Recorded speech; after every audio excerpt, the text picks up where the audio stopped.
Hello friends, welcome to promo breakdown channel. Colors TV के one of the most popular serial Suhagan के आज रात के एपिसोड में आप सभी को अब यही दिखाया जाएगा कि अब जो डॉक्टर है अब वो तो बिंदिया से ये कहने वाली है कि बिंदिया को ही निधि के बेबी की डिलीवरी करनी होगी। और अब जो डॉक्टर है अब वो वीडियो कॉल के थ्रू बिंदिया को बता रही होगी कि बिंदिया कैसे करेगी निधि के बेबी की डिलीवरी।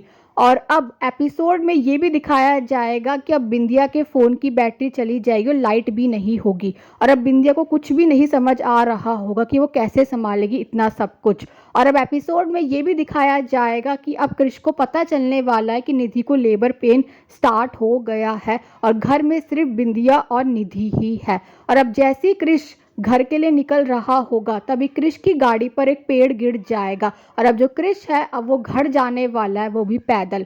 और अब एपिसोड में ये भी दिखाया जाएगा कि अब जो बिंदिया है वो तो अब निधि को बहुत समझा रही होगी। और अब जो क्रिश है अब वो आने वाला है घर में, तभी वहाँ पर बिंदिया आएगी, वो भी निधि के बेटे को लेकर, वो भी क्रिश के पास। और अब एपिसोड में ये भी दिखाया जाएगा कि अब जो घर वाले हैं अब वो बिंदिया को थैंक यू बोलने वाले हैं, क्योंकि बिंदिया की वजह से ही निधि का बच्चा इस दुनिया में आया है। और अब जो बिंदिया है उसने तो अब घर वालों के सामने बता दिया है कि जो क्रिश है वो उसका बच्चा इसीलिए गिराना चाहता है क्योंकि अगर बिंदिया माँ बनेगी तो उसकी जान भी जा सकती है। और अब जो घर वाले हैं अब वो तो क्रिश के फैसले से सहमत होते हैं, पर अब जो बिंदिया है उसने तो घर वालों के सामने ये कह दिया है कि वो अपने बच्चे को जन्म देकर रहेगी। और अब ये देखना तो इंटरेस्टिंग होगा कि आगे जाकर सीरियल में और कौन कौन से ट्विस्ट आने वाले हैं। Thanks for watching.